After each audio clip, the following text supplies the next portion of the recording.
Hi everybody, this is Phil from the Phil of Games YouTube channel, and today I'm going to do a review of GMT Games Fire in the Lake, a game designed by Mark Herman and Volker Runke, a coin series game that takes you into the insurgency in Vietnam during the Vietnam War and the U.S. participation in the Vietnam War. I'm doing this review now. I just finished solo play against 3 bots using the flow charts. I played as the American player. So I'm going to go through a review, give you my thoughts of the game. And it's my first review for the channel. I hope you like it. Guys, it's Phil. How's everybody doing? I was going to start by going over sort of my tastes in games so you can know where I'm coming from in this. So generally I like to play historical games, war games, games with conflict in them, card-driven games, simulations, so not only just war games but also kind of sports type simulations where you're in a decision space that mirrors something in real life. I do also like my Euro games, especially if they have a lot of theme.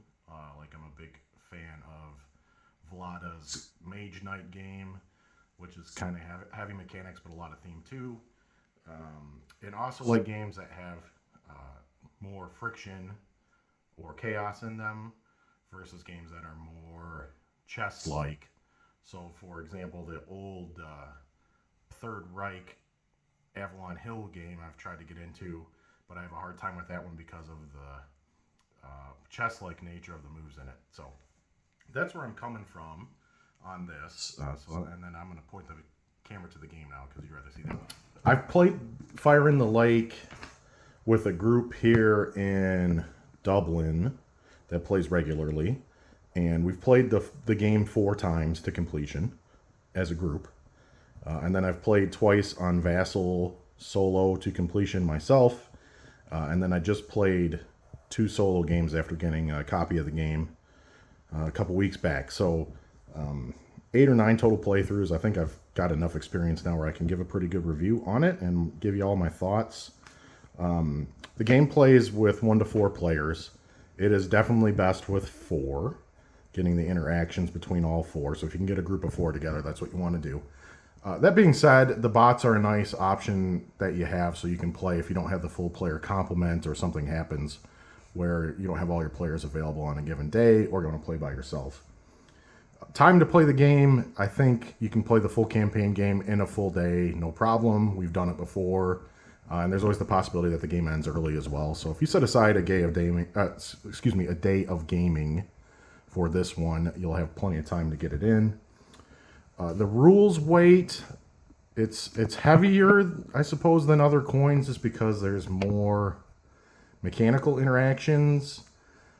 The rules aren't really that much longer than any other in the coin series, but it is a little maybe more difficult to grok. But if you have familiarity with coin games, you can definitely play this one. I don't think it would be any issue. The components, I made a component unboxing video. The components of the game are lovely. The map is mounted. Pieces are, 2-sided nice foiled pieces and markers for the sequence of play and the scoring track. So, excuse me, the components are generally excellent. And you can see the unboxing video if you want to see them in more detail. There are a couple UI things that I think are kind of wonky. So if we can go to, in the Vinh Binh province, let's say down here, you can see that the US has active support. And one strange UI thing to me, because the support and control both score based on the population in the space, yet the support counter is smaller than the control counter. I don't understand that decision outside of maybe it's something within a component limitation. The other thing is these green supports on green backgrounds can be tough to see when you're going for a quick overview of the map and trying to score things or try and appreciate the map situation quickly. And that's on the dark green side, it's not great. On the light green side, it's really bad. They almost match. I think something like black and white maybe would have been a better move. Just my 2 cents on that for the UI. Other UI things, I don't love the integrated track. that goes around the board, and you score everything for victory points on the track. And then you also have a couple other status markers you need to use the same track for. And then you also mark your resources on the track for each faction. I think that just can get messy, and it's easy to mix that stuff up. So those are just a couple sort of UI niggles I guess I have with the game just from playing it in person a couple times. My next question is, does the theme come out through the gameplay of the game? Absolutely, yes. It's one of my favorite things about consim kind of games in general and historical games, but this is like, you feel like you're in the jungle trying to reveal the Viet Cong, or you feel like, you know, you are the NVA building and waiting for your moment to strike and start taking over the South. And you feel the tension between the American forces and their ARVN partners, and you feel the frustration of the ARVN governance when the coup cards come out, and it's just completely intermingled. It's one of the greatest parts of playing this game, is the fact that the theme and gameplay go together so well. The next question is whether then the mechanics interlink with each other well in the game. Absolutely, yes. The mechanics all have a purpose for the gameplay and for not only scoring victory for your faction, but also preventing the other factions from getting too far ahead themselves. And the mechanics also deal with the history and the geographical limitations of the situation.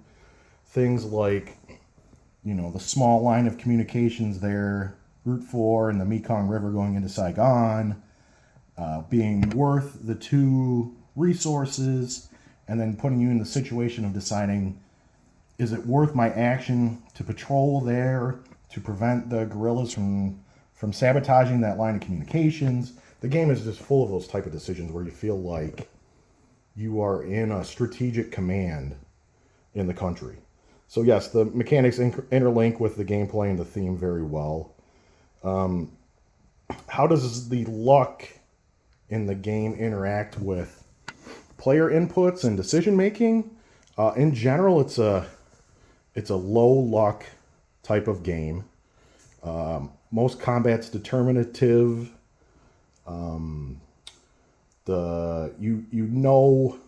Area control is determinative, so you know, if I move this many pieces in, I can take control of this area right now. So generally, there's not much luck, and none of the die rolls in the game are going to be hugely consequential. So if you, as the American, roll 1 versus a 6 when you perform an airstrike, that's probably the biggest swing in the game that you could have using dice. And that being said, it's not something that's going to either give the Americans a win or cost the Americans a win in the game. It's just kind of part of the friction of the game. So there's a lot of player input then into the outcome, which makes the game highly strategic in nature. The cards, because the cards are randomly drawn, there are options to use historical kind of period events into 3 different historical decks, which would make it a little bit more historical, but you can't predict the order of the cards, right? And based on the flop of the cards 2 at a time, it can create situations where a certain faction maybe has an advantage for a few card plays over the other 3 factions, but the game can rein them in because the other factions work like crabs in a bucket to pull down the leading faction. And also the events themselves in general are not so strong that they can flip the outcome of the game, right? So, you know, if the Americans, well, I just happen to flip it, but if the Americans get cords and get claymores back to back, they're going to be the initiative player on both cards. So they're going to be in a good spot initiative-wise, and they'll have some events that can kind of help them. But it also depends on what else is going on the board and what the other factions are up to. And the same even goes for the pivotal event cards, which is something unique to Fire in the Lake. And these can be very strong, but again, they don't guarantee victory. And these are probably the strongest events you can play. So the players were always, my point is the players are not going to be beholden to luck completely in this game. They are always going to have input in what happens in the outcome. Is there strategic depth to the game? Oh God, yes. I mean, you don't even realize the strategic choices in front of you until you've played it a few times. And then you can start really digging into the strategy. So strategic depth in spades. Is the game replayable? Absolutely. So you've got 3 different scenarios to pick from. A short scenario, a medium scenario, and a full campaign scenario. Each time you play, you'll get a random allotment of cards. So the cards will, number 1, you'll have a random different cards in the deck, the playable deck. You don't play with all the event cards in the game. And then number 2, those cards will come out in a random order. And then number 3, the coup cards come out at random times. So you don't know how long you've got for each campaign season, and the campaign seasons can have varying lengths. And then you can use the bots to try different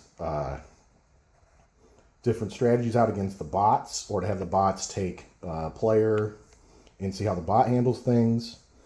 And then another thing you can do is play all the 4 different factions, right? So the United States faction, for example, takes a few plays to get your feet under you to try and figure out what you're doing. And the same almost goes for all the factions, with the NVA probably being the Reds, being the most straightforward faction. But between all those things, the game has the type of replayability that if you buy the game, you could play it literally for the rest of your life, I would say. And then on top of that, there's actually a Fall of Saigon expansion, which extends the game even further. So you've got a lifetime of gaming here, so replayability is kind of off the charts. How does it solo? So I am somebody that tends to play games solo quite a bit. I think it solos very well. There's no hidden information at all. So that's one thing it has going for it. Because you only have the 2 event cards up at one time, it does sort of restrain the decision space when you're trying to make decisions in solo play. Another thing about playing solo is you can use the bots, either with the flow charts. I can pop one of those out that come with the game, which walk you through, like the non-player Arvin, for example. And it's literally a priority-based flow chart. And once you've played through, I don't know, 1 or 2 campaigns, you start kind of getting the hang of how the flow chart works and how it wants you to play for that faction. So you can use these flow charts. But somebody also did point out, too, there's a Trung bot, which is card-driven. So you can have a card-driven solo faction to play against. Or you can do what I do, which is I often play all 4 sides. And because there's no hidden information, there's nothing missing in that aspect of the game. And if you just try to make the best decision for each of the 4 sides each time the cards come up, I think it's a relatively straightforward thing to do. I'm able to do that pretty well, and I find it enjoyable. And even with the 4 factions, it's not quite to the place where I get to like a mental overload playing all 4 factions. Usually I only like to play 2-player games solo against myself, because the more factions I add, the little more schizophrenic it gets, and the more difficult it is, I find, to focus. But anyway, I find it very soloable. I'll keep playing this one solo, I think, for the rest of my life as well. I don't think I'll get bored of it. I just played the US solo for 2 games, and all it's making me want to do now is say, oh, maybe I should try the Arvin solo for a couple games and see, if I can learn some of the nuance in the strategic situation with the Arvin. So why do I like the game?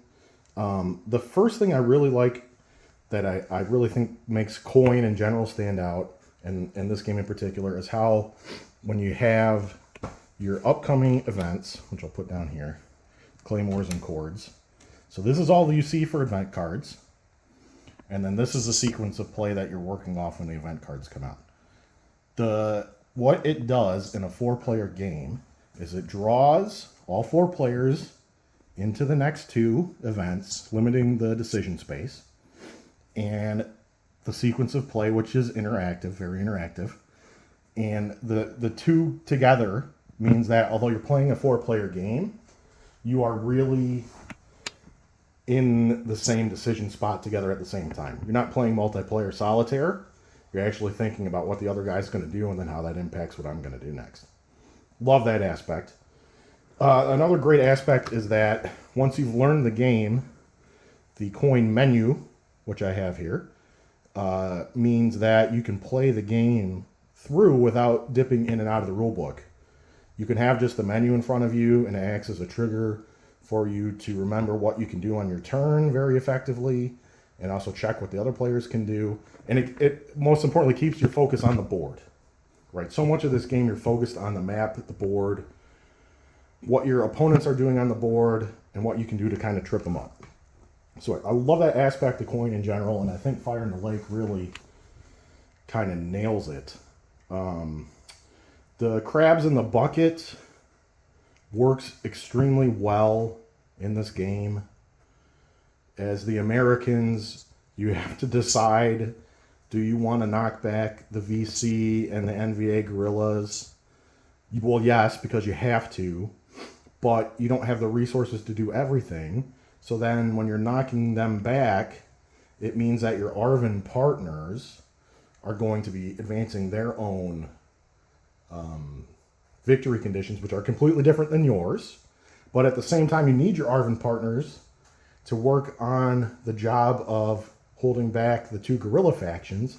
So everything's interacting with each other. The players are all interacting with each other. There is no strategy you can execute on your own which will win you the game. With the crabs in the bucket, you have to find your partners for the time that's convenient and try and work together as much as possible while also keeping your own objectives in mind. It's just fantastic. And it really, I believe, as far as I know, from what I know about the historical situation in Vietnam, is accurate modeling of the decision-making space a lot of these leaders were in at the time and the realities of the conflict. So, fantastic. What are some things I don't like? I went over some of the UI decisions, like the smaller counter for support, and then also the color of that counter. Even the opposition ones are kind of bland, and they can be hard to see at times. I don't quite know how to describe it, but when you're playing the game out, I think you can understand that. Versus the coin control markers, which are big and bright yellow or bright red, so they stand out clearly from the spaces that they're in. Okay, so that's one of the UI things. The other UI thing I talked about is the combined track. I think it would be nice if the resource track was somewhere else, or there was some other solution for that.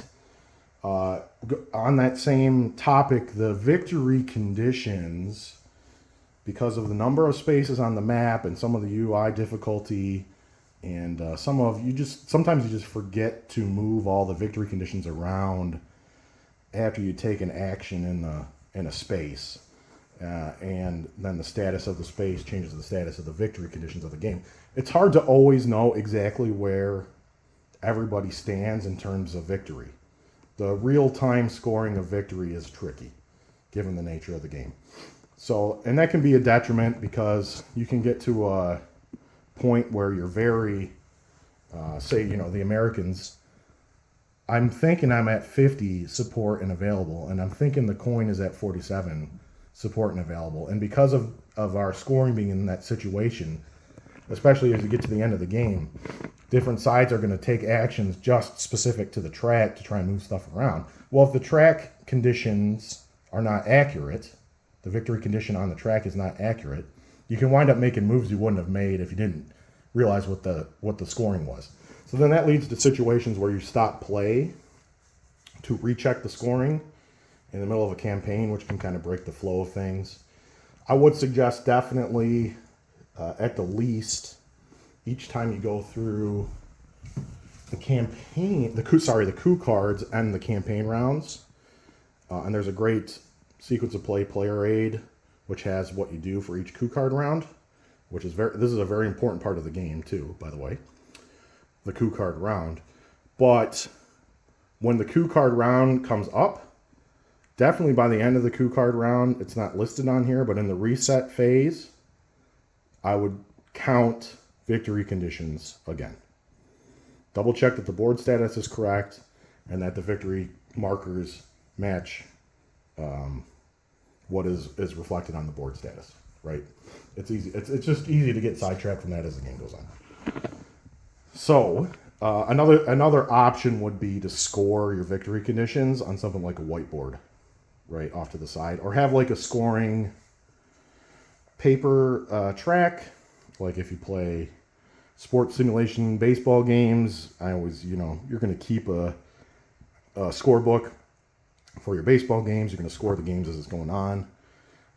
Or if you've played, let me think, Asia Engulfed or Europe Engulfed, have player aid score. They're not scoring books, but they're resource planning books where it helps you through the build phase each turn, right? I think this game could benefit from something like that, or even just using a whiteboard. I guess would probably help if somebody was committed to running the whiteboard for the game.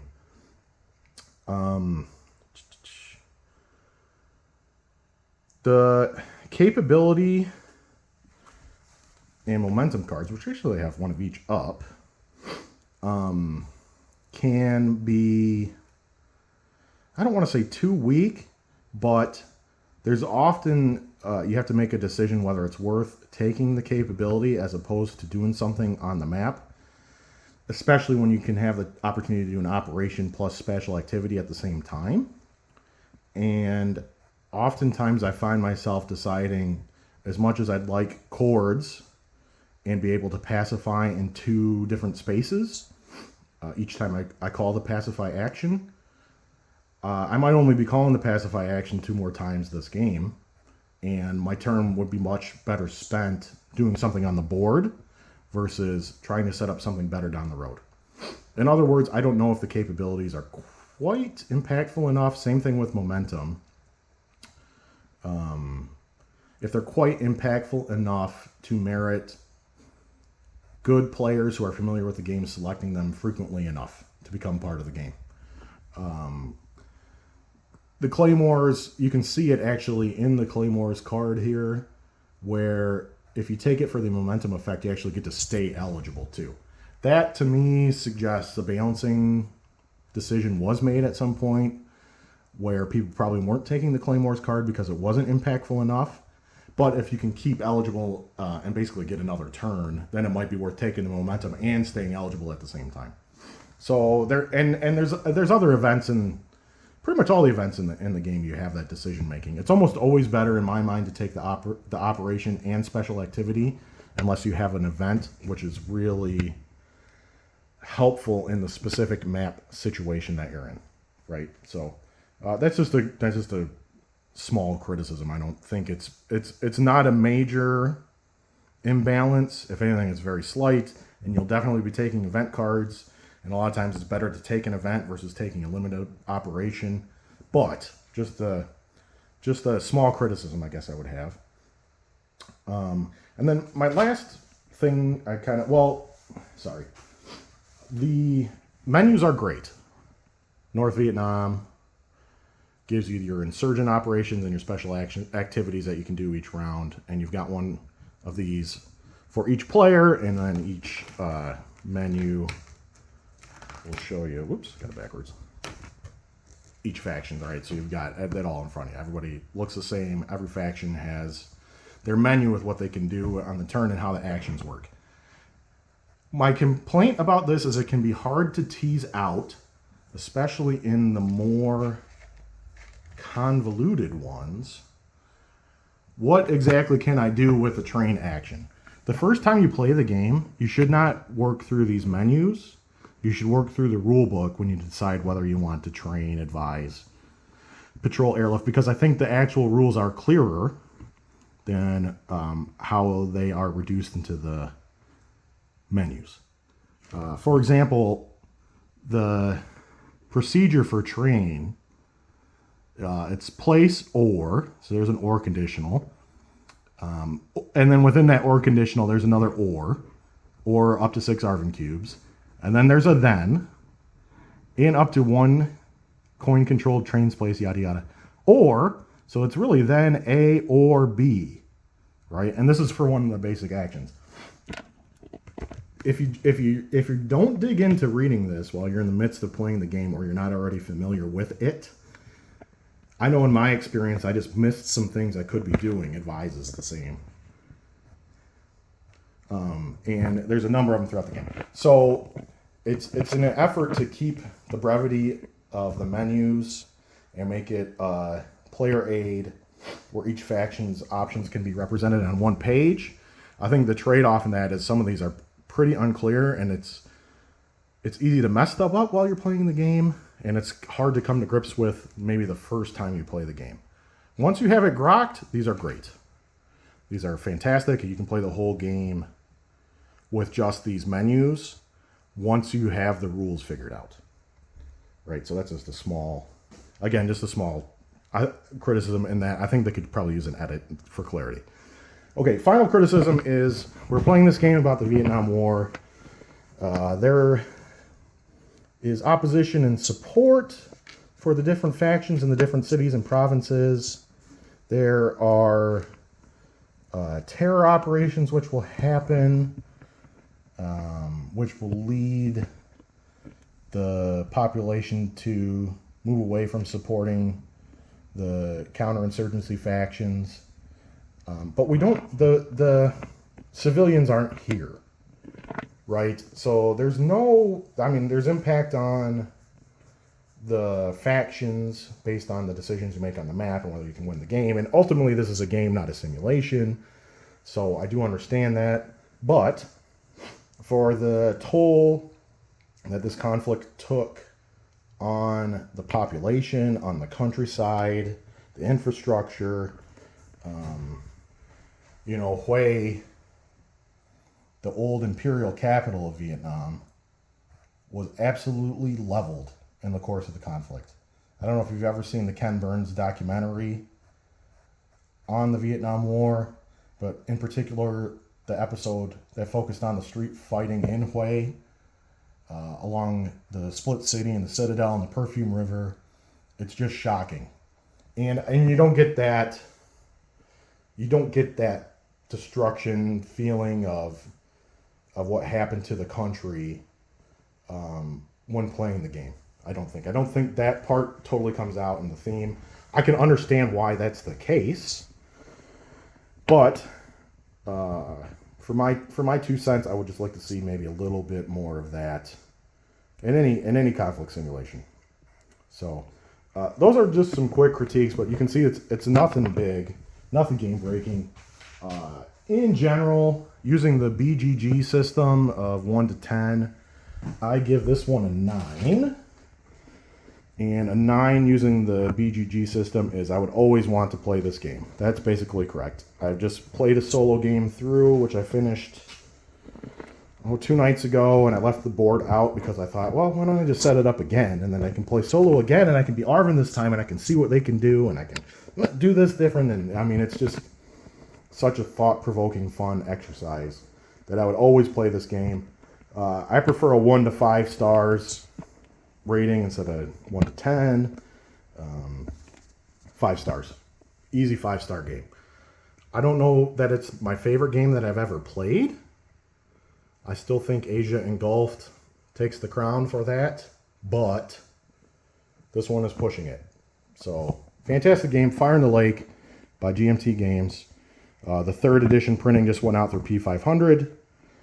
There is a Fall of Saigon expansion available now as well. Get yourself a copy if you're interested in the conflict, interested in the coin series, or interested in games by Herman or Volko. You're going to love it. Okay, this is Phil of Games, my first review of Fire in the Lake. Hope you enjoyed. Take care.